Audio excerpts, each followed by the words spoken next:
Marcher dans la vie sans calme, c'est comme tenir un verre brisé dans les mains. Chaque mouvement brusque te coupe un peu plus. C'est ainsi que vit la majorité. Ils réagissent sans réfléchir, se laissent emporter par le bruit, puis se demandent pourquoi tout leur fait mal. La vérité est simple, celui qui n'apprend pas à maîtriser son intérieur finit par être victime de tout ce qui se passe à l'extérieur. Le calme n'est pas un luxe, c'est une question de survie. Il te soutient quand tout s'effondre. Il te donne de la clarté lorsque le stress embrouille l'esprit. Il te donne du pouvoir lorsque les autres perdent le contrôle. Et même si beaucoup pensent qu'il s'agit de douceur ou de passivité, en réalité, c'est l'une des formes les plus frappantes de force. Parce qu'il faut du caractère pour ne pas exploser, pour ne pas tomber dans les provocations, pour ne pas se laisser manipuler par le chaos des autres. Il faut de la discipline pour rester ferme lorsque les autres tremblent. Cette vidéo est un guide pour cela, pour que tu cesses d'être manipulé par tes impulsions et que tu commences à prendre des décisions à partir d'un lieu plus élevé, plus conscient, plus puissant. Ici, nous n'allons pas idéaliser le calme. Nous allons le comprendre pour ce qu'il est vraiment.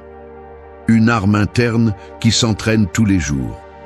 Un outil pour mieux penser, mieux agir et vivre sans perdre d'énergie dans ce qui n'a pas d'importance. Si tu appliques ces leçons, ton esprit cessera de courir comme un animal effrayé et commencera à bouger comme quelqu'un qui sait qui il est et où il va. C'est ce qui rend une personne vraiment dangereuse, la capacité de rester en contrôle lorsque le monde essaie de la pousser. Reste, parce que ce qui vient peut changer la façon dont tu réponds au monde et la façon dont le monde répond à toi. 1. Concentre-toi seulement sur ce que tu peux contrôler. Se déplacer dans la vie en essayant de tout contrôler est comme essayer de retenir une tempête avec les mains ouvertes. Plus tu te désespères, plus elle t'échappe entre les doigts. C'est pourquoi tant de gens vivent épuisés, frustrés et avec le sentiment que rien n'avance, parce qu'ils investissent leur énergie à lutter contre des choses qu'ils ne peuvent pas changer. Et voici la partie dure. Tu ne manques pas de force, tu manques de direction. Le problème n'est pas l'effort, c'est le gaspillage.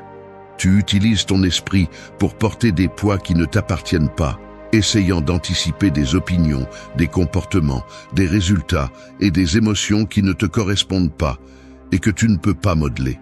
En revanche, la seule chose que tu peux vraiment gérer, ton attitude, tes décisions et ta réponse, est reléguée au second plan parce que l'inquiétude consomme tout. Les stoïciens l'ont compris depuis des siècles, mais la science moderne le confirme. L'esprit humain s'effondre lorsqu'il tente de traiter des variables hors de sa portée. Le cerveau entre en mode alerte, le cortisol monte, le corps se tend et la clarté disparaît. C'est comme essayer de voir à travers la fumée. Plus tu te forces, moins tu vois. C'est pourquoi il est si dangereux de vivre en essayant de contrôler l'extérieur. Cela te fatigue, te distrait et te prive de présence. Et si tu y réfléchis bien, presque toutes tes frustrations viennent de là, d'essayer de contrôler le climat émotionnel d'une autre personne, de vouloir que quelqu'un agisse comme tu l'attends, de t'obséder avec un résultat qui n'arrive pas encore, de lutter contre des scénarios qui ne sont que dans ta tête. Quand tu te concentres uniquement sur ce qui dépend de toi, quelque chose change en toi. Ce n'est pas de la magie, c'est de la précision. L'énergie qui était auparavant dispersée se concentre sur quelque chose, les bonnes, celles qui influencent réellement ta vie. Tu commences à remarquer que tes efforts portent plus, que tes décisions deviennent plus claires et que tes émotions cessent de rebondir contre ce qui se passe à l'extérieur. Et alors quelque chose d'encore plus intéressant se produit. Ta présence se renforce. Parce qu'une personne qui ne s'épuise pas à essayer de contrôler l'incontrôlable transmet de la sécurité. Elle n'a pas besoin de prouver quoi que ce soit, elle n'a pas besoin de manipuler ni de forcer des situations. Elle agit simplement à partir du contrôle interne que les autres n'ont pas. Mais voici la partie qui fait mal à accepter. Te concentrer seulement sur ce que tu peux contrôler implique de renoncer à l'illusion du contrôle total. Et beaucoup ont du mal à lâcher cette fantaisie. Ils veulent avoir des certitudes avant de bouger un doigt. Ils veulent des garanties avant de prendre une décision. Ils veulent que tout soit stable, prévisible et confortable. La vie ne fonctionne pas comme ça. Le monde ne s'arrête pas pour s'adapter à tes attentes. Les gens ne vont pas changer juste parce que tu le veux. Les résultats n'arriveront pas à ton rythme, ni à ta mesure, ni à ton goût. La réalité est implacable et c'est pourquoi tu dois apprendre à distinguer ce qui est à toi et ce qui ne l'est pas. Ce qui est à toi, c'est ton caractère, ta discipline, tes mots, tes décisions, ta façon de faire face aux problèmes. Ce qui est à toi, c'est comment tu réagis, pas ce qui se passe. Et quand tu acceptes cela, tu cesses d'être une victime de la vie et tu deviens quelqu'un de dangereux parce que les choses extérieures ne te brisent plus, les émotions des autres ne te manipulent plus, l'incertitude ne te déséquilibre plus. Tu comprends que le pouvoir n'est pas dans le contrôle du monde, mais dans le contrôle de ta place en son sein. Si tu veux construire une sérénité solide, c'est la première étape. Tu ne peux pas être en paix si ton esprit est occupé à combattre des batailles externes. Fais une pause avant de réagir. Réagir sans réfléchir, c'est comme allumer une étincelle dans une pièce pleine d'essence. Peut-être que ça n'explosera pas, mais si ça explose, ça te détruit en premier. Chaque personne qui vit esclave de ses impulsions porte de petites explosions internes qui finissent par brûler des relations, des opportunités et même leur propre image. La plupart ne comprennent pas cela. La réaction immédiate n'est pas du courage, c'est un manque de contrôle. Et celui qui ne contrôle pas sa réaction cède son pouvoir à l'environnement, aux paroles des autres, au bruit du moment, à l'émotion de l'instant. La pause est la différence entre ruiner quelque chose et le sauver, entre agir avec sagesse et regretter plus tard. Il ne s'agit pas d'être lent, il s'agit d'être conscient. Quand tu te donnes 2 secondes avant de répondre, tu brises la chaîne automatique que l'ego et la peur activent. La science le prouve. Quand tu réagis sans pause, l'amygdale prend le contrôle et ton cerveau passe en mode survie, pas en mode raisonnement. Ta clarté se réduit, tes mots s'accélèrent, tes décisions perdent en précision. Faire une pause change cela. Faire une pause donne à ton esprit rationnel le temps de reprendre le contrôle, de réorganiser l'information et de choisir une réponse qui ne te détruira pas toi-même. La pause n'est pas de la lâcheté, c'est de la stratégie. Et ceux qui n'ont pas de stratégie finissent toujours par regretter. Pense à combien de fois tu as dit quelque chose que tu ne voulais pas dire, fait quelque chose que tu ne voulais pas faire ou pris des décisions sous l'effet de la colère, de l'orgueil, de la rage ou de l'insécurité. Tout cela parce que tu ne t'es pas arrêté, parce que tu as cru que répondre immédiatement démontrait ta force, alors que la vraie force réside dans le fait de pouvoir t'arrêter même quand tout en toi te pousse à exploser. Faire une pause avant de réagir te donne aussi un avantage émotionnel. Cela te permet de voir l'intention réelle derrière les paroles de quelqu'un d'autre. Cela te permet de détecter les provocations. Cela te permet de reconnaître quelle émotion parle en premier. Parfois, tu n'es pas en colère contre la personne en face de toi. Tu es en colère contre toi-même, contre ta journée, contre ton stress accumulé, contre quelque chose qui s'est brisé en toi. Et sans pause, tu finis par décharger ce poids sur les autres, créant des conflits qui ne sont pas réels, juste des reflets de ton intérieur perturbé. La pause te révèle des choses que tu ne verrais pas autrement. Elle révèle que beaucoup de discussions ne valent pas la peine. Elle révèle que beaucoup de messages n'ont pas besoin de réponse. Elle révèle que beaucoup de provocations sont des pièges pour te faire perdre ton équilibre. Elle révèle que la plupart du bruit extérieur ne mérite pas ton énergie. Quand faire une pause devient une habitude, tu deviens quelqu'un de difficile à manipuler, quelqu'un de solide, quelqu'un qui réfléchit avant d'agir, quelqu'un qui ne se laisse pas emporter émotionnellement par ce qu'il ressent dans les premières secondes. Et oui, faire une pause est inconfortable, parce que cela t'oblige à regarder en toi. Cela t'oblige à reconnaître l'impulsion avant de la lâcher. Cela t'oblige à accepter que tu n'as pas toujours besoin de réagir. Cela t'oblige à choisir. Et choisir, c'est prendre ses responsabilités. Mais cette responsabilité est justement ce qui te rend plus mature, plus fort et plus conscient de ton propre pouvoir. Les meilleures décisions de ta vie naîtront de pauses.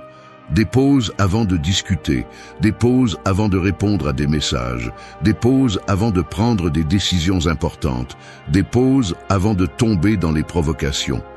La pause n'élimine pas ta force, elle l'affine. La pause n'éteint pas ta voix, elle la place au bon moment. La pause ne te rend pas froid, elle te rend stratégique. Si tu veux maîtriser le calme, cette étape est obligatoire. Parce que le calme ne se construit pas seulement avec des pensées tranquilles, mais avec des décisions lentes et précises au milieu du chaos. 3. Observez votre esprit avec clarté. Se regarder dans le miroir avec un visage propre est facile, mais essayez de le faire avec des verres embués par la vapeur. Vous ne verrez que des formes floues. C'est ainsi que fonctionne l'esprit lorsqu'il n'est pas observé avec clarté. Lorsque vous ne le nettoyez pas du bruit, des émotions non traitées, des idées imposées par d'autres, des habitudes automatiques qui occupent de l'espace depuis des années. Beaucoup de personnes vivent avec un esprit embué et ne s'en rendent même pas compte. Ils confondent le bruit avec la pensée, l'anxiété avec l'intuition, la peur avec la logique. Et ensuite, ils se demandent pourquoi leurs décisions ne les mènent pas là où ils veulent aller. Observer votre esprit ne consiste pas seulement à vous asseoir et à penser, c'est regarder en face ce qui se passe en vous sans le justifier ni le maquiller. C'est vous demander honnêtement, cette pensée est-elle la mienne ou l'ai-je héritée de quelqu'un? Cette émotion vient-elle du présent ou est-elle une réaction traînée du passé? Ce jugement que je fais a-t-il une base réelle ou n'est-ce qu'une interprétation basée sur des insécurités? Il ne s'agit pas de vous obséder avec chaque pensée, il s'agit de ne pas les laisser devenir votre maître sans que vous vous en rendiez compte. Le stoïcisme parle de l'importance de l'autogouvernement, et cela commence par l'observation. Marc Aurèle disait qu'un esprit calme voit la réalité telle qu'elle est, pas comme il craint qu'elle soit. Les neurosciences le confirment. Lorsque vous activez l'état d'observation consciente, le cerveau diminue la réaction émotionnelle et augmente la fonction exécutive, ce qui signifie que vous pouvez penser plus clairement, prendre de meilleures décisions et réduire le stress inutile. Mais pour y parvenir, vous devez ralentir la vitesse à laquelle vous consommez les pensées. L'esprit n'est pas le problème est de ne pas savoir comment il fonctionne. Imaginez quelqu'un qui reçoit des centaines de messages par jour sans les ouvrir, les empilant simplement. C'est ce que vous faites lorsque vous n'observez pas votre esprit. Vous accumulez des émotions, des pensées, des jugements, des désirs, des frustrations et des attentes sans les examiner, et ensuite tout s'effondre d'un coup. C'est pourquoi vous êtes irritable sans savoir pourquoi. C'est pourquoi vous avez du mal à dormir même si vous êtes fatigué. C'est pourquoi vous cherchez constamment des distractions, parce que le bruit en vous est devenu insupportable. La clarté mentale n'arrive pas par accident. Elle se cultive, elle s'entraîne, et cela commence par arrêter d'agir en automatique. Observez comment vous pensez lorsque vous êtes seul. Observez comment vous vous parlez après avoir commis une erreur. Observez quelles pensées apparaissent lorsque quelqu'un vous ignore, vous critique ou vous déçoit. C'est là la matière première de votre esprit, pas l'image que vous montrez sur les réseaux sociaux, pas le masque que vous portez pour plaire. Ce que vous pensez dans ces moments définit votre perception et, par conséquent, votre réalité. Observer l'esprit signifie aussi prendre conscience des boucles. Il y a des pensées qui reviennent encore et encore, sous différentes formes, mais avec le même fond. Peur, insécurité, besoin de validation. Tant que vous ne les voyez pas clairement, ils continueront à prendre des décisions pour vous. Vous continuerez à attirer des relations vides. Vous continuerez à saboter ce que vous construisez. Vous continuerez à répéter de vieilles histoires avec de nouveaux personnages. Le pouvoir d'un esprit observé est qu'il cesse d'être un champ de bataille et devient une salle de stratégie. Vous ne vous battez plus avec ce que vous ressentez, vous le comprenez. Vous ne niez plus ce que vous pensez, vous l'examinez. Vous ne fuyez plus vos ombres, vous les reconnaissez. Et lorsque vous faites cela, vous retrouvez le contrôle. Vous prenez des décisions plus claires. Vous agissez avec plus d'intention. Vous vivez avec plus d'ordre interne, peu importe ce qui se passe à l'extérieur. Vous ne pouvez pas dominer ce que vous ne voyez pas. Et vous ne pouvez pas voir ce que vous n'êtes pas prêt à observer calmement. 4. Réponds avec calme. Être au milieu du chaos, c'est comme être dans une pièce en flammes. Tu peux crier, courir et tout pousser sur ton passage, mais tu ne fais qu'attiser le feu. Ou tu peux respirer, analyser la sortie et agir avec précision. C'est cela, répondre avec calme. Il ne s'agit pas de feindre la tranquillité, mais de la maîtriser. Parce que le monde est plein de personnes qui réagissent, mais peu qui répondent. Et cette différence change ta vie. Répondre n'est pas une faiblesse, c'est une stratégie. C'est regarder la situation, reconnaître tes émotions et décider avec froideur ce que tu vas faire, pas ce que tes impulsions te commandent. La plupart des gens restent coincés en mode automatique. On leur dit quelque chose et ils explosent. On leur fait quelque chose et ils ripostent. Ils se sentent ignorés et se désespèrent. Ils ne comprennent pas que ce schéma est exactement celui qui les maintient dans des cycles de frustration, de drame, de fatigue. Tout cela parce qu'ils ne prennent pas le temps de réfléchir avant d'agir. Répondre avec calme signifie s'élever au-dessus du stimulus. Quelqu'un te provoque et tu ne réagis pas. Non pas parce que tu ne ressens rien, mais parce que tu ne cèdes plus le contrôle de ta paix à n'importe qui. Quelqu'un t'ignore et tu ne te détruis pas de l'intérieur, parce que tu as déjà appris que tout ne mérite pas ton attention. Quelqu'un te déçoit et tu ne t'effondres pas, parce que ton monde ne tourne pas autour du comportement des autres. C'est ça, le vrai pouvoir. Le pouvoir silencieux. Le pouvoir qui n'a pas besoin de crier, ni de prouver quoi que ce soit, parce qu'il se soutient de l'intérieur. La science le confirme. Un cerveau en état de calme traite mieux l'information, prend des décisions plus rationnelles, maintient la connexion avec la pensée stratégique. En revanche, le cerveau en réaction cherche seulement à survivre. Il veut avoir raison, il veut protéger l'ego, il veut évacuer l'émotion sans penser aux conséquences. C'est ainsi que l'on perd des opportunités, que l'on endommage des relations et que l'on prend des décisions qui pèsent ensuite comme des chaînes. Le calme n'est pas attendre que tout aille bien. C'est agir correctement même quand rien ne va. C'est choisir la réponse qui te représente le plus, pas celle qui satisfait ton orgueil momentané. C'est comprendre que chaque situation à laquelle tu fais face est une opportunité de pratiquer la maîtrise de soi. Et oui, parfois tu vas échouer, tu vas exploser, tu vas regretter d'avoir parlé sans réfléchir. Mais chaque fois que tu choisiras de répondre avec calme, tu renforceras cette partie de toi qui ne se laisse pas emporter par l'émotion. Cette partie qui observe avant d'agir. Cette partie qui construit et ne détruit pas. Répondre avec calme ne signifie pas toujours se taire. Cela signifie choisir quand parler, comment parler et surtout pourquoi. Parfois ta réponse sera ferme et directe. Parfois ce sera le silence.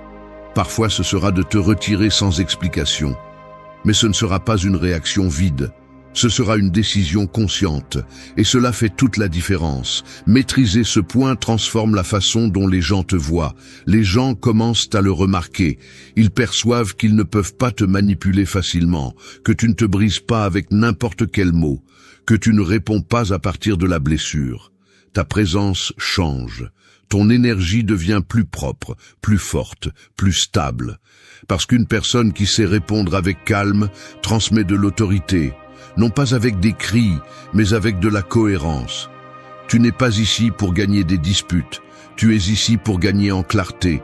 Tu n'es pas ici pour plaire à tout le monde, tu es ici pour ne pas te trahir toi-même. Le calme n'est pas la destination finale, c'est le pont qui te mène à une vie avec moins de drames, moins de regrets et plus de pouvoir. Et ce pont est traversé chaque fois que tu décides de répondre comme quelqu'un qui ne vit plus à partir de l'impulsion. mais à partir du choix. 5. Entraînez votre sérénité quotidienne. La sérénité n'est pas cet état mystique qui se produit lorsque tout autour de vous est parfait. C'est plutôt comme un muscle qui ne se renforce que sous pression. Pensez à quelqu'un qui apprend à nager, mais pas dans des eaux calmes, mais au milieu d'un courant. S'il attend que tout se calme pour se lancer, il n'apprendra jamais. Il en va de même pour votre esprit. Vous ne pouvez pas attendre que tout soit en ordre pour pratiquer le calme. Vous devez l'entraîner précisément lorsque le monde tremble. C'est là qu'il se forge. C'est là qu'il devient réel. Beaucoup de gens veulent la paix, mais la cherchent comme quelqu'un qui cherche un repos temporaire. Ils prennent un café, respirent, éteignent leur téléphone portable. Mais quand le premier conflit apparaît, ils éclatent, parce que leur sérénité était en papier, pas en fer. On n'entraîne pas le calme en lisant simplement de belles phrases. On l'entraîne au moment précis où quelque chose vous perturbe et vous choisissez de respirer. On l'entraîne lorsque quelqu'un ne vous respecte pas et vous choisissez de ne pas vous perdre dans la colère. On l'entraîne lorsque la journée devient lourde et que vous restez présent, concentré, ferme. Ce n'est pas quelque chose qui arrive un jour et reste avec vous. C'est un entraînement quotidien. Comme aller à la salle de sport, mais pour le caractère. Chaque situation difficile est une répétition. Chaque conflit est une charge. Chaque pensée accélérée est une opportunité pour renforcer la respiration, la présence, l'autocontrôle. Et comme tout entraînement, au début, c'est difficile. Il y a des jours où tout semble vous briser, où vous avez l'impression de ne pas avancer, où votre esprit veut s'échapper. Mais si vous ne renoncez pas, le muscle grandit. Votre capacité à rester calme devient naturelle. Vous n'avez plus besoin de vous rappeler comment réagir. Votre corps et votre esprit le font par instinct, parce que vous l'avez déjà entraîné. Le stoïcisme le dit sans fioriture. L'entraînement commence dans l'inconfort. Et c'est là que beaucoup échouent. Parce qu'ils veulent que la sérénité leur vienne facilement. Ils veulent obtenir la maîtrise sans discipline. Mais cela n'existe pas. Vous ne pouvez pas avoir la paix sans la pratiquer. Vous ne pouvez pas avoir de clarté sans l'entraîner. Vous ne pouvez pas avoir de réponse sage si vous n'avez jamais supporté les questions inconfortables. Vous ne pouvez pas espérer que le feu ne vous brûle pas si vous ne vous en êtes jamais approché avec conscience. La clé est de faire de la sérénité une partie de votre style de vie. Non pas comme quelque chose d'optionnel, mais comme une partie de votre routine mentale. Commencez par des détails. Ne répondez pas immédiatement à ce qui vous perturbe. N'agissez pas sur le premier impulse. Observez votre état interne au réveil. Faites de courtes pauses avant de prendre des décisions importantes. Écrivez comment vous vous êtes senti après une dispute. Soyez conscient de ce qui active vos pensées accélérées. Ce type d'action est ce qui entraîne votre centre. Vous n'avez pas besoin d'heures de méditation ou de retraite spirituelle. Vous avez besoin de constance. Vous avez besoin d'intention. Vous avez besoin de vous mettre mal à l'aise consciemment pour grandir. Serein n'est pas celui qui ne ressent rien. Serein est celui qui ressent tout et pourtant décide. Serein est celui qui a la force de rester quand tout lui crie de fuir. Serein est celui qui observe son chaos interne sans laisser ce chaos le conduire. Et cela ne s'improvise pas. Cela s'entraîne, avec des erreurs, avec de la pratique, avec de la répétition. Tout le monde n'est pas prêt à le faire, mais vous pouvez décider d'être l'un des rares qui le sont. Ne le faites pas pour les autres. Ne le faites pas pour qu'ils vous voient calme. Faites-le parce que vivre dans la sérénité quotidienne, c'est vivre sans porter de réaction qui vous pèsent ensuite. Faites-le parce que chaque jour où vous entraînez votre centre, vous devenez quelqu'un de plus difficile à briser, plus difficile à provoquer, plus difficile à entraîner vers le superficiel. 6. Reste ferme dans le chaos. Être au milieu d'une tempête ne signifie pas toujours chercher un refuge. Parfois, cela signifie apprendre à marcher sous la pluie sans perdre le rythme. Beaucoup ne connaissent le calme que lorsque tout est en ordre à l'extérieur, mais ce n'est pas de la fermeté, c'est du confort.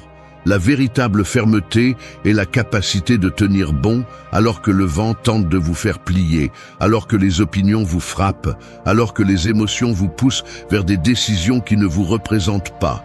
C'est là que l'on distingue celui qui se contente de résister de celui qui domine. Le chaos ne va pas disparaître. Les gens ne cesseront pas de vous décevoir. Les situations ne cesseront pas de changer. Les problèmes ne cesseront pas d'apparaître quand vous le souhaitez. Alors la question est simple. Allez-vous continuer à tomber chaque fois que le monde tremble, ou allez-vous commencer à construire une base qui ne vacille pas à chaque bruit? La plupart des gens attendent que leur environnement leur apporte la paix pour se sentir en sécurité. Mais celui qui attend cela a déjà perdu. Parce que la vie n'est pas conçue pour s'adapter à votre tranquillité. C'est à vous de décider comment agir lorsque tout ce qui est externe menace de vous arracher le contrôle. La fermeté ne signifie pas la rigidité. Il ne s'agit pas d'ignorer ce que vous ressentez, ni de devenir une pierre. Il s'agit de ne pas laisser vos sentiments décider pour vous. C'est la différence entre une montagne et une vague. La vague réagit à tout, change avec le vent, disparaît en quelques secondes. La montagne reste. Elle sait que le climat change, mais elle reste là. Votre esprit doit apprendre à être une montagne. Votre caractère aussi. Parce que si vous n'êtes fort que lorsque tout est en votre faveur, alors vous n'êtes pas fort. Vous êtes juste à l'aise. La science l'explique par la régulation émotionnelle. Les personnes ayant une grande stabilité émotionnelle ne sont pas celles qui ne ressentent rien, mais celles qui gardent leur clarté malgré ce qu'elles ressentent. Leur système nerveux a appris à ne pas paniquer face à l'incertitude. Et ce n'est pas un cadeau génétique, c'est le résultat d'avoir traversé le chaos sans se laisser aller. D'avoir tenu des conversations difficiles sans perdre son calme. D'avoir fait face à des décisions compliquées sans se victimiser. D'avoir été seul sans s'autodétruire. Ce type de fermeté ne s'enseigne pas, il se construit. Un esprit ferme dans le chaos n'a pas besoin d'être agressif. Il n'a pas besoin d'imposer ou de prouver quoi que ce soit. Il parle peu mais avec impact. Il décide lentement mais avec poids. Il se déplace lentement mais avec direction. Et cela déconcerte les autres, car il ne se laisse pas entraîner. Il ne réagit pas comme on s'y attend. Il ne s'effondre pas comme le feraient d'autres.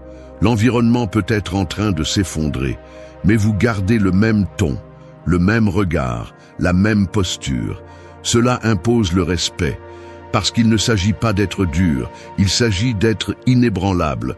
Tout commence dans le quotidien, dans la façon dont vous réagissez lorsque les plans changent, dans la façon dont vous gérez le désordre émotionnel des autres sans l'absorber, dans la façon dont vous tenez votre parole, même si le chemin se complique, dans la façon dont vous maintenez votre énergie lorsque tout semble vous pousser vers la fatigue, le drame, la plainte.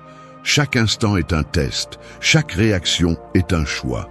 Et vous décidez si votre fermeté dépend du climat ou si elle vient de l'intérieur. Lorsque vous développez ce type de présence, vous ne cherchez plus à contrôler le chaos. Vous apprenez simplement à marcher à l'intérieur sans vous perdre. Parce que vous savez que votre valeur ne dépend pas de ce qui se passe, mais de la façon dont vous vous maintenez lorsque cela se produit. Et c'est ce qui vous rend différent, ce qui vous fait ressortir. 7. Remplacez la hâte par la précision. Accélérer sans direction est comme appuyer sur l'accélérateur dans un véhicule sans volant. Vous allez vite, mais nulle part. La hâte a été normalisée comme synonyme de productivité, alors qu'en réalité, c'est une forme d'anxiété socialement acceptée. La plupart des gens ne veulent pas avancer, ils veulent arriver. Et dans cette urgence d'arriver, ils ne comprennent pas où ils sont, ce qu'ils font, ni pourquoi ils le font. Ils courent simplement, s'épuisent, se frustrent et répètent. C'est ainsi que le sens se perd. C'est ainsi que le contrôle se perd. La hâte n'est pas un outil, c'est un piège. Un esprit qui vit en courant ne s'arrête jamais pour évaluer. Il réagit simplement. Il prend des décisions précipitées, parle sans réfléchir, agit sur l'impulsion. Il ne réfléchit pas, ne remet pas en question, ne corrige pas le cap. Et cette déconnexion coûte cher. Le problème est que l'environnement récompense celui qui semble occupé, pas celui qui avance consciemment. On valorise celui qui répond vite, pas celui qui répond bien. On applaudit celui qui ne s'arrête pas, même s'il ne sait pas où il va. La précision est le contraire, c'est se déplacer avec intention, c'est savoir quand parler et quand se taire, quand agir et quand attendre, quand avancer et quand s'arrêter. C'est cette pause mentale qui vous permet d'observer la carte avant de marcher. Ce n'est pas de la lenteur, c'est de la stratégie. Ce n'est pas de l'indécision, c'est du contrôle. La précision naît lorsque vous choisissez la profondeur plutôt que la vitesse. Lorsque vous comprenez que se déplacer par inertie est équivalent à reculer déguisé en avancement. La science le confirme. Le cerveau sous stress chronique perd sa capacité d'attention, détériore la mémoire de travail et réduit la qualité de la prise de décision. Vivre dans la hâte diminue votre niveau de présence, affaiblit votre pensée critique et bloque votre intuition. C'est comme essayer de résoudre un puzzle pendant que quelqu'un crie à l'oreille. Quel que soit l'effort que vous faites, le bruit vous empêche de voir clairement. Ce bruit, c'est votre hâte. Et aussi justifiable que soit le fait que vous faites beaucoup, si vous le faites sans conscience, vous perdez plus que vous ne le pensez. Changer la hâte pour la précision, c'est changer l'anxiété pour l'intention. C'est comprendre que chaque pas compte et que tous les pas ne doivent pas être rapides. Certains doivent être fermes, d'autres doivent être calculés. Certains doivent être lents, mais tous doivent être conscients. Parce que lorsque vous devenez précis, votre vie commence à avoir du sens. Vous ne faites plus pour faire, vous faites parce que vous savez. Vous savez pourquoi vous êtes où vous êtes, pourquoi vous faites ce que vous faites et où cela vous mène. C'est la différence entre être occupé et être en chemin. Pratiquer la précision n'est pas complexe. Il nécessite de petits actes quotidiens. Répondre après avoir réfléchi, pas avant. Planifier avant d'exécuter. Dire moins, mais avec plus d'impact. Revoir vos intentions avant de prendre des décisions importantes. Faire moins de choses, mais avec plus de concentration. Ne pas remplir vos journées de bruit pour vous sentir productif. Vous concentrer sur l'essentiel. Être conscient du prix de la dispersion. Parce que tout ce que vous faites à la hâte finit par coûter plus de temps plus tard. Les personnes qui imposent le plus de respect ne sont pas celles qui font le plus de choses, mais celles qui font les choses correctement, avec calme. On le voit à leur ton, à leur posture, à leur regard, à leur capacité à garder le contrôle même dans les moments de pression. Et ce calme ne vient pas du hasard, il vient du fait d'avoir remplacé la hâte par la précision. D'avoir choisi d'agir à partir du centre, pas de l'urgence, arrêter de courir par habitude. 8. Choisis des environnements qui apportent la paix. Marcher pieds nus sur du verre brisé t'apprend rapidement la valeur d'un bon sol. Il en va de même pour l'esprit. Tu peux avoir de la discipline, du calme, de la clarté, mais si ton environnement est toxique, chaotique ou rempli de bruit inutile, tu finiras inévitablement blessé. L'environnement dans lequel tu évolues façonne ton énergie, façonne tes pensées, façonne même ta façon de respirer.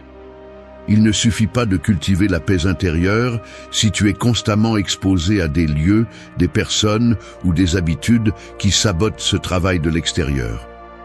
Beaucoup de personnes pensent qu'elles peuvent garder leur calme sans rien changer autour d'elles. Elles se trompent en pensant qu'elles peuvent évoluer tout en étant entourées de cris, de plaintes, de drames, de comparaisons, d'exigences absurdes ou d'environnements pleins de tensions. Mais tout a un poids. Et être exposé tous les jours à des stimuli qui t'épuisent émotionnellement mine ta présence. Cela te vole ton focus, cela te vole ta clarté. Cela te rend plus irritable, plus distrait, plus faible. Et ensuite, tu te blâmes de ne pas pouvoir maintenir le calme, alors qu'en réalité, tu es constamment poussé vers le déséquilibre. Choisir des environnements qui t'apportent la paix n'est pas une faiblesse, c'est de l'intelligence. C'est comprendre que tu n'es pas obligé de vivre au milieu du désordre émotionnel des autres. C'est accepter que le silence n'est pas la solitude, c'est un espace pour écouter ton esprit. C'est valoriser la lumière, l'ordre, la propreté, la musique appropriée, les lieux qui te permettent de respirer profondément et non pas seulement en urgence. c'est donner à ton système nerveux l'opportunité de se reposer, de se réguler, de ne pas être en mode défense tout le temps. Il ne s'agit pas seulement de lieux physiques, il s'agit aussi de personnes, de conversations, de réseaux sociaux, de ce que tu consommes. Tu es entouré de voix, même si tu ne les vois pas, et chacune de ces voix a une influence. Certaines t'élèvent, d'autres t'épuisent. Certaines t'inspirent, d'autres t'éteignent.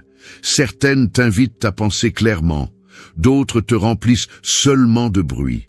Tu as besoin d'avoir le courage de poser des limites, de choisir intentionnellement qui tu permets près de toi, de fermer la porte à ce qui ne s'aligne plus avec la personne que tu travailles à devenir.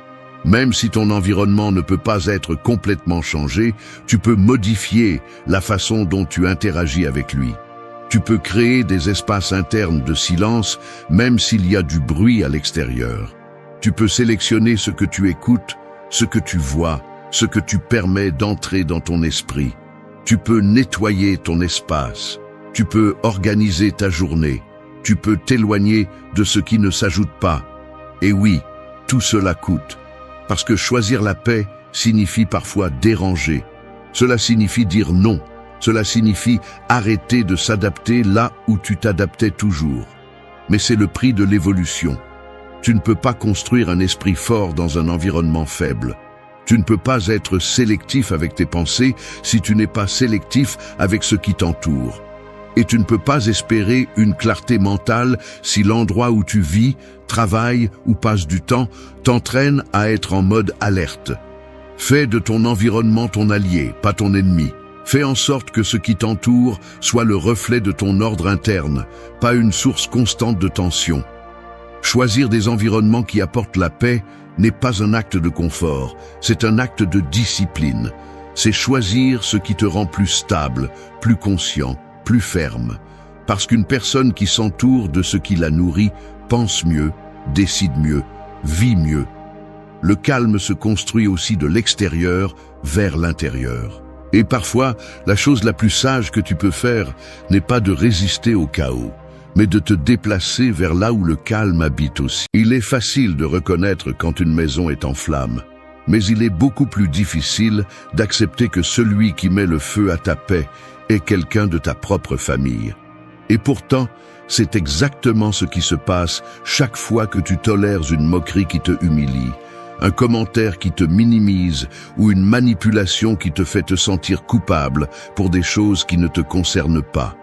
Ce n'est pas une exagération, c'est de l'usure émotionnelle.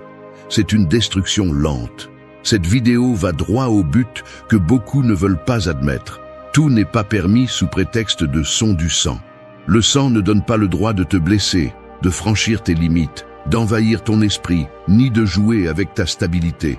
La réalité est dure, mais nécessaire. Si quelque chose brise ton estime de toi, si quelqu'un éteint ta voix, si une relation te vide, il n'y a pas d'amour là. Il y a de la toxicité normalisée. Ici, tu vas entendre ce que presque personne n'ose dire. La véritable force n'est pas dans l'endurance, mais dans le fait de poser des limites sans trembler. Dans le fait de clarifier jusqu'où va ton espace. Dans le fait de ne pas justifier des comportements nuisibles, dans le fait de protéger ta dignité même si l'autre n'aime pas ça. Le stoïcisme n'est pas une belle théorie, c'est de l'action, c'est de l'autocontrôle, c'est avoir le courage de dire « je ne me le permets plus ». Cette vidéo est pour que tu ouvres les yeux, pour que tu comprennes que ta paix vaut plus que n'importe quel lien qui te brise de l'intérieur. Reste jusqu'à la fin. Tu vas entendre ce que tu as besoin d'entendre depuis des années, mais que personne n'a eu le courage de te dire. 1. Ne tolère pas les moqueries déguisées en humour. C'est comme porter une corde attachée à la poitrine pendant que quelqu'un de l'autre côté la tire sans intention de t'aider, mais pour voir jusqu'où tu peux tenir avant de te briser. Chaque tirage semble petit, insignifiant, presque inoffensif, mais avec le temps, il devient une douleur constante, qui te marque, t'use et t'habitue à souffrir en silence. C'est ainsi que fonctionnent les moqueries déguisées en humour. Elles entrent doucement, se maquillent d'affection et deviennent ensuite une forme de contrôle émotionnel qui te fait douter de ta propre valeur. Et le pire, c'est que souvent, elles viennent de personnes proches, des personnes qui devraient prendre soin de toi et non te blesser. Quand quelqu'un se moque de toi et conclut par un « je plaisantais seulement », ce qu'il dit vraiment, c'est « je veux te manquer de respect » sans en affronter les conséquences. Le véritable humour ne fait jamais mal. Quand ça fait mal, ce n'est pas une blague, c'est une agression douce. Celui qui te fait ça ne cherche pas à rire avec toi, il cherche à te tester. Il cherche à mesurer combien tu peux endurer sans rien dire. Chaque fois que tu restes silencieux, il apprend quelque chose sur toi, qu'il peut continuer à le faire, que tes limites sont fragiles, que ton silence est facile à obtenir. Du point de vue stoïcien, Épictète enseignait que personne ne peut te rabaisser sans ton consentement. Ici, cet enseignement devient brutalement littéral. Chaque moquerie que tu justifies, chaque commentaire que tu minimises, chaque rire forcé pour ne pas déranger est un consentement que tu donnes sans le vouloir. Les moqueries familiales sont les plus dangereuses. Elles se cachent derrière des phrases comme « c'est comme ça ici », « ne sois pas exagéré, tu es toujours sensible ». Mais si tu regardes attentivement, tu te rendras compte que la seule tradition ici est le dommage émotionnel normalisé. Ta première responsabilité est de le reconnaître. Arrête de normaliser ce qui te dérange. Accepte que ce poids sur la poitrine quand quelqu'un plaisante avec toi est ton esprit te disant que tu ne reçois pas d'amour, mais du manque de respect. La deuxième responsabilité est de l'exprimer. Tu n'as pas besoin de crier ou de te justifier. Il suffit de le dire clairement. Ça ne me plaît pas. Ce n'est pas drôle. Je n'accepte pas ça. Ta voix est la frontière qui protège ta dignité. La troisième responsabilité est d'agir. Si la personne insiste, si elle recommence, si elle se moque encore après que tu aies parlé, alors ce n'est plus une erreur, c'est une décision. Et quand quelqu'un décide de te manquer de respect, ton devoir est de mettre de la distance, émotionnelle ou physique. Celui qui t'aime ne te blesse pas pour le plaisir. Il n'utilise pas des blagues pour te rabaisser. Il ne jouit pas de ton inconfort. Les gens sains prennent soin, respectent, écoutent et s'arrêtent quand ils remarquent que ça fait mal. Le reste n'est pas de l'humour. C'est de la violence douce. Ce premier point n'est pas seulement une leçon, c'est un filtre. Un rappel que ta dignité ne se sacrifie pas pour maintenir la paix avec les autres, parce que la paix qui exige ton silence n'est pas la paix. C'est la soumission. Et tu n'es pas né pour supporter. Tu es né pour te respecter. 2. Arrêter la manipulation émotionnelle. C'est comme être pris au piège dans une toile d'araignée que vous ne voyez pas au début.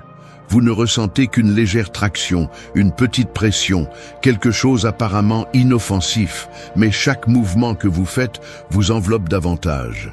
Non pas parce que vous ne pouvez pas sortir, mais parce que quelqu'un a appris exactement quel fil bouger pour que vous vous sentiez coupable, responsable et obligé de porter des émotions qui ne sont ni les vôtres, ni ne vous appartiennent. La manipulation émotionnelle fonctionne ainsi, douce, silencieuse et efficace, conçue pour vous faire sentir mal, de poser des limites, de penser à vous, de dire non. Le manipulateur émotionnel ne crie pas toujours, n'impose pas toujours. Souvent, il parle doucement, agit à partir de la victimisation ou joue l'offensé. Il utilise des phrases précises qui vous déstabilisent. « Si tu m'aimais vraiment, tu me fais te sentir mal. Je ne fais que t'aider. » Des mots qui semblent être de la préoccupation, mais qui cherchent en réalité à contrôler vos décisions. C'est là que vous devez ouvrir les yeux, car la manipulation émotionnelle n'est pas de l'amour, elle ne l'a jamais été. C'est du contrôle, de l'insécurité et de la dépendance déguisée en affection. Un stoïcien le verrait de face. Sénèque disait que rien n'a servi plus que de livrer nos émotions au jugement d'autrui. Et cette leçon est vitale à ce stade, car chaque fois que vous permettez à quelqu'un de vous manipuler par la culpabilité, vous renoncez à votre liberté intérieure. C'est le véritable coup. Ce n'est pas le malaise du moment, c'est l'usure profonde qui vient après, lorsque vous commencez à vivre pour ne pas décevoir les autres et non pour vous respecter vous-même. La manipulation émotionnelle se reconnaît lorsque vous vous sentez responsable du bonheur d'une autre personne.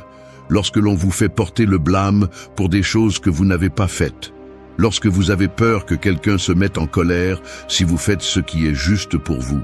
Si cela vous fait mal de penser à dire ce que vous ressentez, si vous ressentez de la pression pour plaire, si votre tranquillité dépend de l'humeur de quelqu'un d'autre, vous êtes manipulé.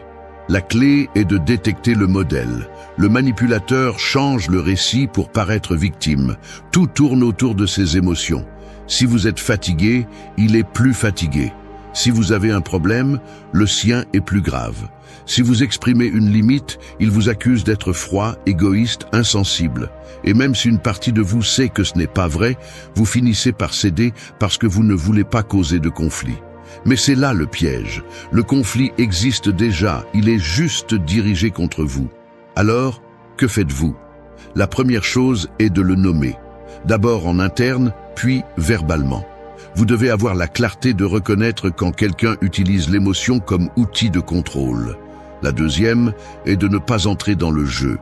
N'expliquez pas trop, ne justifiez pas, ne vous défendez pas contre des accusations qui n'ont pas de sens.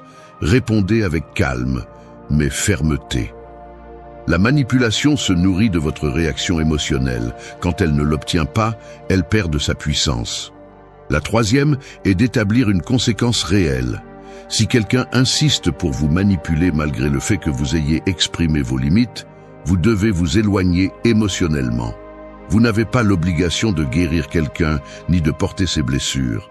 Vous n'êtes pas ici pour soutenir des vies entières pendant qu'elles détruisent la vôtre.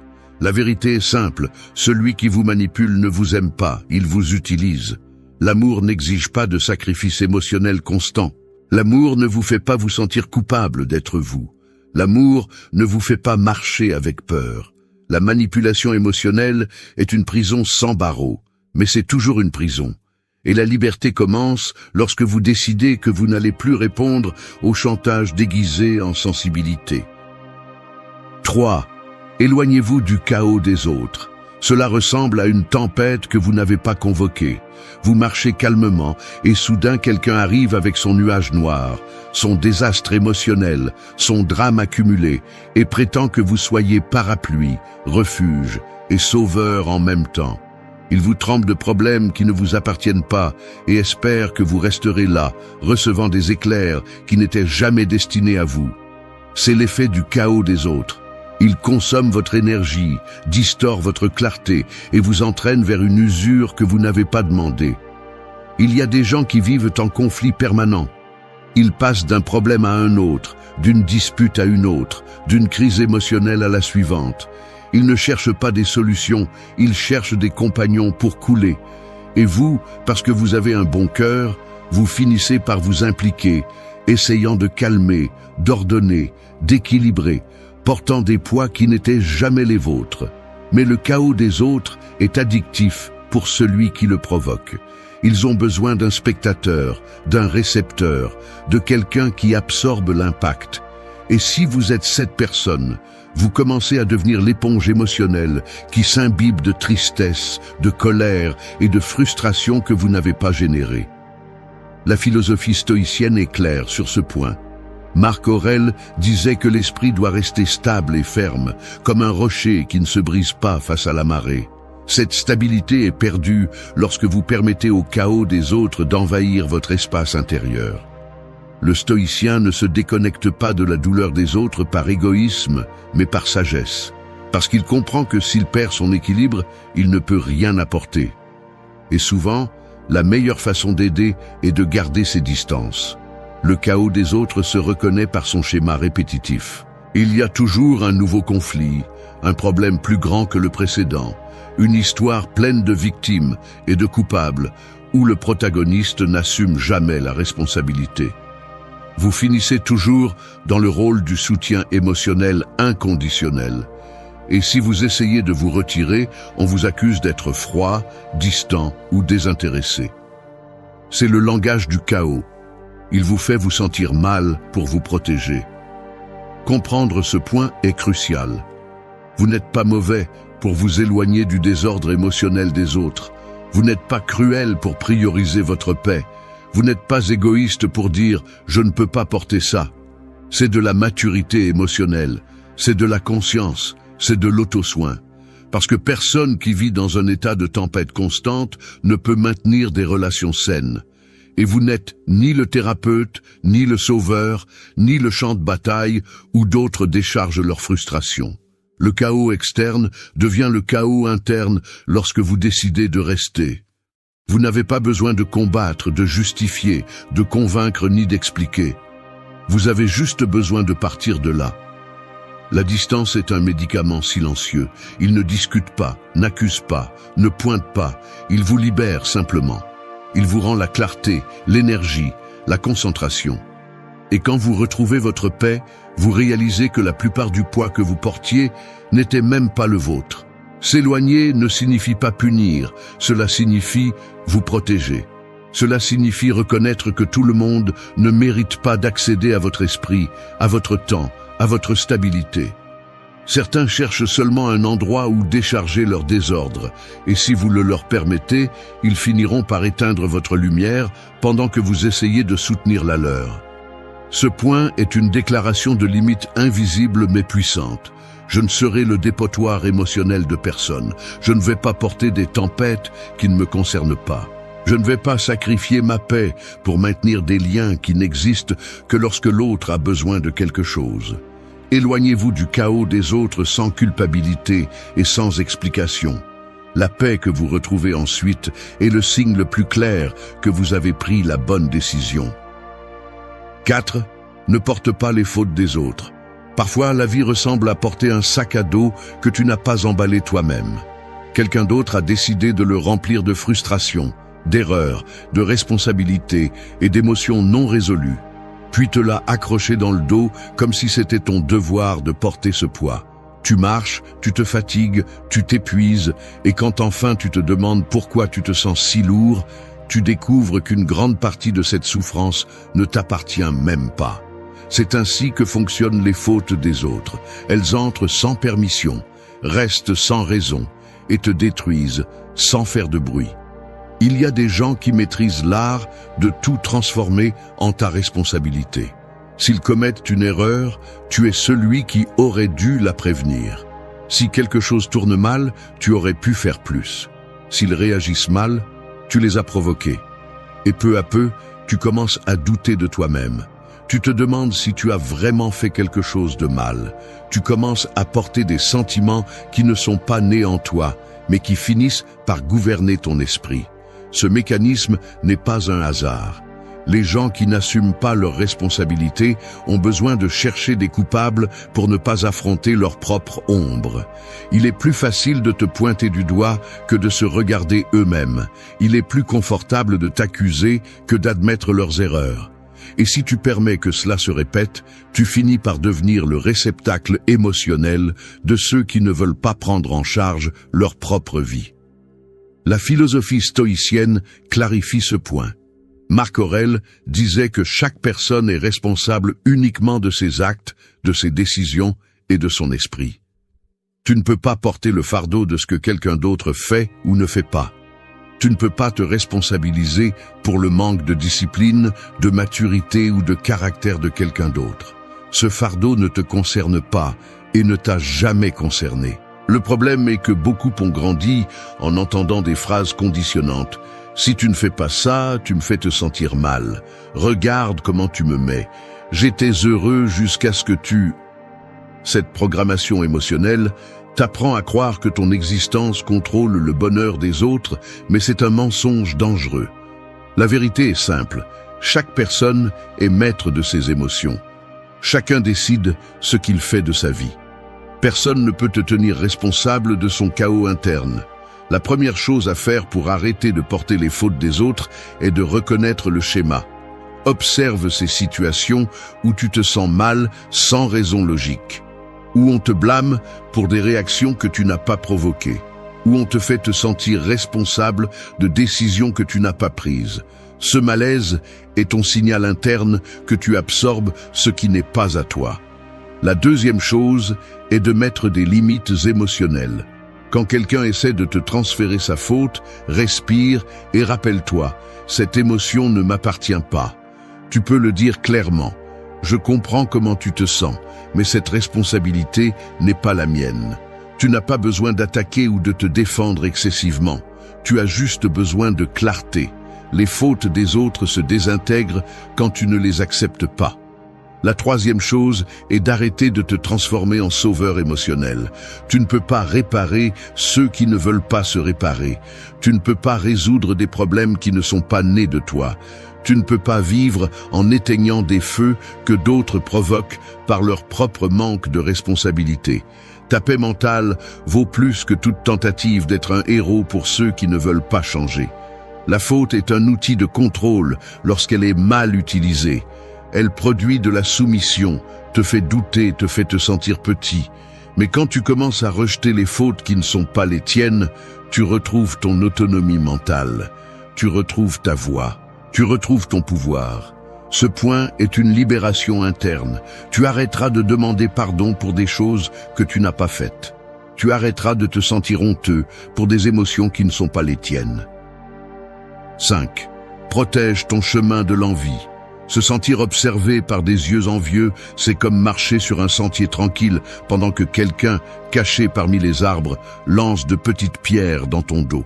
Elles ne te blessent pas gravement, mais elles interrompent ta marche, volent ta concentration et cherchent à te faire douter de ta propre progression. L'envie fonctionne ainsi. Elle n'a pas besoin de crier, elle n'a pas besoin de te détruire d'un coup. Il suffit de semer des doutes, des commentaires passifs-agressifs ou des comparaisons déguisées en inquiétude pour que tu commences à remettre en question ta propre valeur. Il y a des gens qui ne supportent pas de te voir grandir.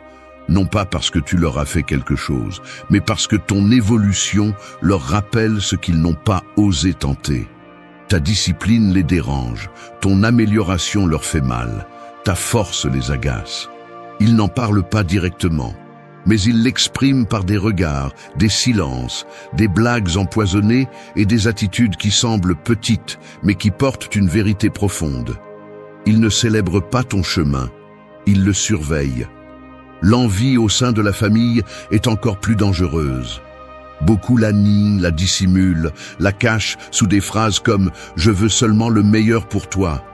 Mais quand tu observes attentivement, tu vois comment chaque réussite tienne les temps, chaque progrès les irrite, chaque changement positif suscite des commentaires qui cherchent à minimiser ce que tu fais.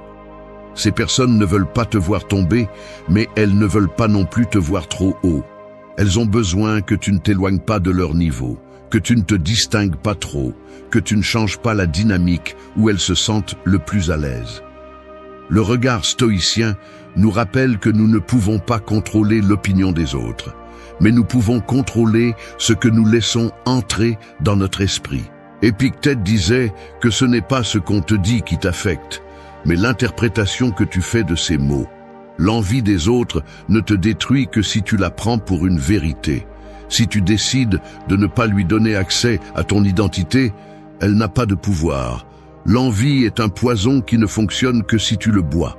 La première chose pour te protéger de l'envie est d'identifier les modèles. Ils félicitent avec froideur, ils louent avec réserve, ils demandent tes objectifs, mais seulement pour mesurer si tu vas trop loin. Ils critiquent des décisions qu'ils n'ont jamais eu le courage de prendre. Ils utilisent des phrases comme « pourquoi tant ?» N'est-ce pas trop? Je ne le ferai pas comme ça. Et derrière ces mots, il y a un message caché. Ça me dérange que tu avances. Ce message est ton signal. La deuxième chose est de marquer une distance émotionnelle. Tu n'as pas besoin de couper complètement la relation, mais tu as besoin d'arrêter de partager ce qui t'importe avec ceux qui ne savent pas le gérer. Tout le monde ne mérite pas d'avoir accès à tes rêves. Tout le monde ne doit pas connaître tes plans. Tout le monde ne peut pas entendre tes progrès. Certains veulent seulement cette information pour se comparer, pas pour te soutenir. La troisième chose est de te concentrer sur ton chemin sans regarder sur les côtés. L'envie des autres perd de sa force quand tu ne réduis pas ta vitesse par peur de déranger. Quand tu avances fermement, calmement, conscient de ton but, les voix extérieures deviennent du bruit.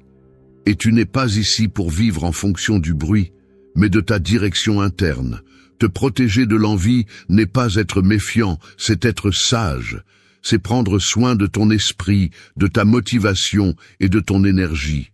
C'est comprendre que ta croissance n'est une attaque pour personne, et si quelqu'un le perçoit ainsi, c'est son problème, pas le tien. Ton devoir est d'avancer sans culpabilité, suivre ton chemin sans t'excuser, célébrer tes réussites sans baisser les yeux. Ce point est une affirmation de pouvoir. Je ne vais pas freiner pour que les autres ne se sentent pas mal à l'aise.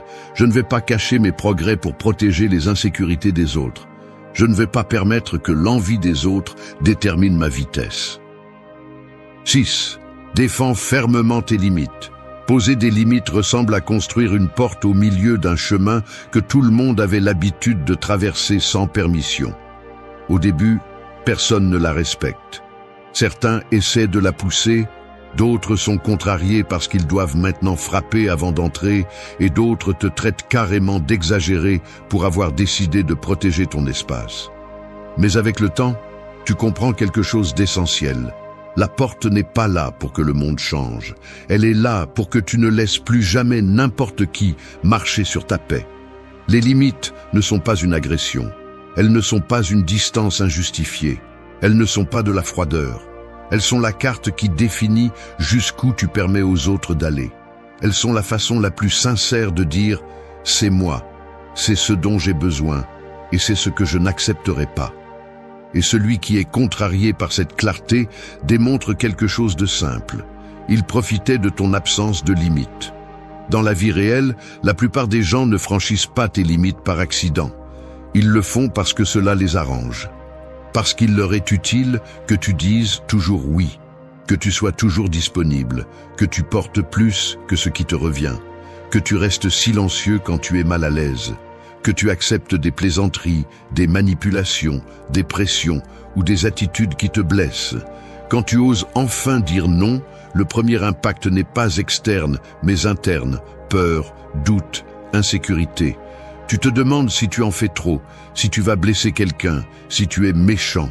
Mais ce malaise fait partie du processus, c'est le muscle émotionnel qui se renforce. La philosophie stoïcienne l'explique clairement. Épictète affirmait que personne ne peut contrôler ton esprit, tes décisions ou ton calme, à moins que tu ne le permettes. Les limites sont précisément cette frontière mentale où tu décides ce qui entre et ce qui ne rentre pas.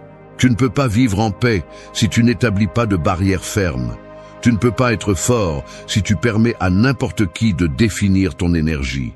Tu ne peux pas avoir de clarté si ta vie est remplie de personnes qui prennent plus qu'elles ne donnent. Défendre tes limites ne signifie pas toujours discuter. Parfois, cela signifie le silence. D'autres fois, la distance. Parfois, c'est simplement agir différemment. Tu n'as pas besoin de donner des explications détaillées. Tu n'as pas besoin de convaincre personne. Tu n'as pas besoin de justifier ton besoin de te protéger. La limite est claire quand tu la maintiens, pas quand tu l'expliques. Le problème est que ceux qui profitaient de ton absence de limite essaieront de te ramener à cet état. Ils utiliseront la culpabilité, le drame, la victimisation, la colère ou le sarcasme pour te faire reculer. Ils te diront que tu as changé, que tu es distant, que tu es devenu étrange, alors qu'en réalité, tout ce que tu as fait, c'est arrêter de tolérer ce qui te blessait. Cette résistance de l'autre n'est pas un signe que tu as tort. C'est un signe que tu fais enfin ce qui est juste. La première chose à faire pour renforcer tes limites est de reconnaître où elles sont brisées. Qui te met sous pression? Qui te met mal à l'aise? Qui franchit tes espaces? Qui te fait te sentir obligé? Ce malaise est ta boussole interne. Si une personne ne respecte pas ton temps, tes émotions ou tes décisions, elle mérite une limite claire. La deuxième chose est de la maintenir sans reculer. Il ne sert à rien de dire non si tu cèdes ensuite par peur du conflit. La fermeté n'est pas de crier, c'est de maintenir ta décision même quand l'autre n'aime pas. La troisième chose est de comprendre que les bonnes limites attirent les bonnes personnes. Les personnes saines te respectent davantage quand elles voient que tu te respectes. Celui qui s'éloigne parce que tu as posé une limite n'a pas perdu un lien, il a révélé sa véritable intention. Ce point est un rappel de la force personnelle. Ta vie n'est pas un terrain ouvert pour que n'importe qui entre et fasse ce qu'il veut. 7. Lâchez les relations qui vous épuisent. Se sentir épuisé par quelqu'un, c'est comme avoir un verre plein d'eau claire et permettre goutte à goutte à quelqu'un d'autre de verser un liquide sombre à l'intérieur. Au début, on ne le remarque pas. Vous pensez que vous êtes toujours le même, que vous allez bien, que vous pouvez tout gérer. Mais un jour, vous regardez le verre et vous ne reconnaissez plus la transparence qu'il y avait auparavant. C'est ce qui se passe lorsque vous maintenez des liens qui consomment votre énergie, votre paix et votre stabilité. Vous ne les voyez pas vous détruire d'un coup. Ils vous épuisent lentement, presque sans que vous le remarquiez, jusqu'à ce que vous soyez vide. Les relations qui épuisent sont celles où vous donnez de la tranquillité et recevez du chaos. Vous donnez de la compréhension et recevez de l'indifférence. Vous donnez du soutien et recevez des exigences. Vous donnez de la présence et recevez des absences. Parfois, elles se déguisent en amitié, en famille, en couple, en habitude. Mais si vous observez avec sincérité, vous remarquerez le schéma. Vous vous sentez épuisé après les avoir vus, confus après leur avoir parlé, tendu chaque fois que leur message sonne. Ce n'est pas une intuition exagérée, c'est votre corps qui vous avertit que ce lien n'est plus sain. Beaucoup de gens confondent la loyauté avec le sacrifice. Ils pensent qu'ils doivent rester, endurer, soutenir, se battre pour la relation, même lorsque la relation n'existe plus que parce que vous la maintenez en vie. Mais une vérité dure et nécessaire est celle-ci. Si vous retirez votre énergie et que le lien s'effondre, alors ce n'était jamais une relation, c'était une dépendance déguisée. La vision stoïcienne est frappante. Sénèque disait qu'aucune personne sensée ne donne son âme à l'usure de celui qui n'apporte rien à sa vie. Un lien qui vous épuise n'est pas un accident, c'est une conséquence de vos limites trop flexibles, de votre peur de vous éloigner, de votre habitude de mettre les autres avant vous. Changer cela n'est pas de l'égoïsme, c'est de l'autocontrôle. Les relations qui épuisent partagent certains signes. D'abord, elles vous font vous sentir coupable lorsque vous décidez de vous mettre en premier. Deuxièmement, elles minimisent vos besoins mais exagèrent les leurs. Troisièmement, elles ne vous cherchent que lorsqu'elles ont besoin de quelque chose. Quatrièmement, elles disparaissent lorsque vous êtes celui qui a besoin de soutien. Cinquièmement, elles sont toujours en crise, ont toujours besoin d'être sauvées, attendent toujours que vous soyez la corde à laquelle elles s'accrochent. Et pendant que vous essayez de les soutenir, elles ne vous soutiennent jamais. Le problème est que l'on s'habitue à ces dynamiques. Vous pensez que c'est normal de se sentir fatigué. Vous pensez que c'est une partie de la relation de se sentir insécurisé, tendu ou épuisé. Vous pensez que c'est comme ça. Mais non, ce n'est pas normal. Ce n'est pas de l'amour. Ce n'est pas de l'amitié. Ce n'est pas de la famille. C'est de l'usure émotionnelle déguisée en lien. Lâchez ce qui vous épuise. Oui, ça fait peur. Oui, ça dérange. Oui, ça fait mal. Mais rester fait plus mal.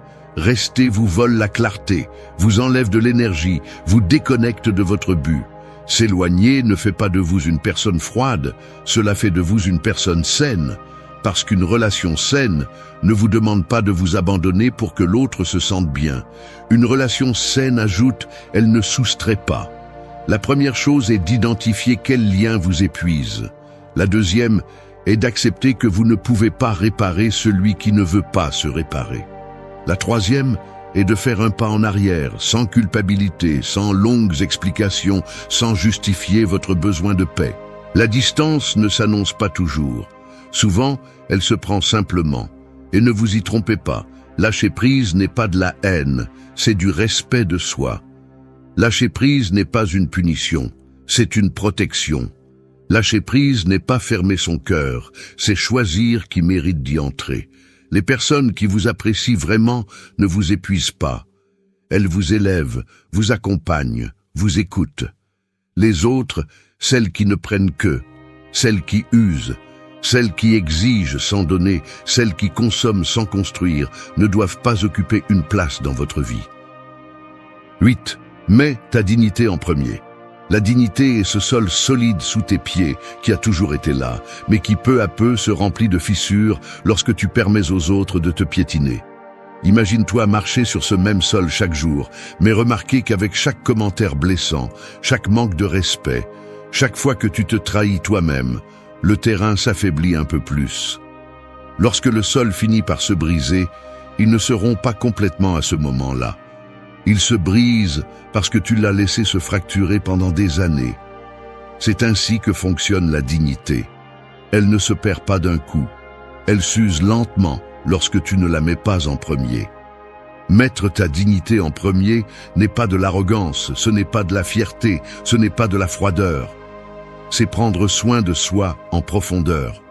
C'est comprendre que personne, absolument personne, ne mérite que tu te rétrécisses pour correspondre aux attentes des autres, que tu te taises pour ne pas déranger, que tu te trahisses toi-même pour maintenir des liens qui ne fonctionnent que si tu deviens petit. La dignité n'est pas un concept abstrait, c'est un choix quotidien. Elle est dans la façon dont tu parles, dans la façon dont tu es traité, dans ce que tu acceptes, dans ce que tu ne tolères pas et dans la façon dont tu réagis lorsque quelqu'un franchit une limite. La raison pour laquelle tant de gens perdent leur dignité est simple, la peur. Peur d'être seul, peur de décevoir, peur que les autres se mettent en colère, peur de paraître trop dur. Cette peur te force à céder, à flexibiliser ta valeur, à justifier l'injustifiable. Et chaque fois que tu choisis de plaire plutôt que de te respecter, ta dignité recule d'un pas. La philosophie stoïcienne est catégorique à ce sujet. Marc Aurèle répétait que personne ne peut te retirer ta valeur interne si tu ne la donnes pas d'abord. La dignité n'est pas négociable parce qu'elle est la racine de ton identité, de ta clarté et de ta paix. Si tu te plies sous la pression émotionnelle, sociale ou familiale, tu renonces à la seule partie de toi qui n'aurait jamais dû être touchée. Mettre ta dignité en premier implique des décisions inconfortables. Cela implique de dire non quand tu avais l'habitude de dire oui. Cela implique de t'éloigner quand avant tu restais. Cela implique de parler même si tes paroles dérangent. Cela implique de regarder quelqu'un dans les yeux et de dire « Je ne vais pas me trahir juste pour que tu sois à l'aise ». Il ne s'agit pas d'être agressif, il s'agit d'être intègre. Ceux qui se fâchent quand tu mets ta dignité en premier ne t'aiment pas. Ils ont besoin que tu sois soumis. Ils ont besoin que tu sois malléable pour continuer à manipuler, à contrôler, à exiger ou à épuiser. Lorsque tu t'affirmes, lorsque tu dis stop, lorsque tu décides de te respecter, ces personnes sont mal à l'aise parce qu'elles perdent du pouvoir. Mais ce malaise est la preuve que tu récupères ta valeur et non que tu agis mal. La première chose à faire pour mettre ta dignité en premier est de reconnaître où tu l'as perdue. À quel moment as-tu accepté les humiliations? Dans quelle situation as-tu laissé les gens te parler mal? Combien de fois as-tu souri alors que tu voulais t'éloigner? Combien de fois as-tu dit « ça ne fait rien » alors que ça comptait pour toi? Cette reconnaissance n'est pas une punition. C'est une porte pour retrouver ta force. La deuxième chose est de prendre des décisions cohérentes. La dignité ne se maintient pas avec des mots, elle se maintient avec des actions. Si tu dis que tu ne toléreras pas quelque chose, tu dois le soutenir. Si tu dis que tu mérites d'être traité avec respect, tu dois agir en conséquence. Si tu dis que tu vas protéger ta paix, tu ne peux pas rester là où on la détruit. La troisième chose est d'arrêter de se justifier. Ta dignité n'a pas besoin d'être expliquée. Celui qui te respecte le comprend sans que tu aies à en dire trop. Celui qui proteste montre ses véritables intentions. Tu n'es pas obligé de convaincre quelqu'un de pourquoi tu te choisis toi-même. Te choisir n'est pas de l'égoïsme, c'est de la maturité. Ce point est une déclaration définitive. Ta dignité est la ligne que personne ne franchit.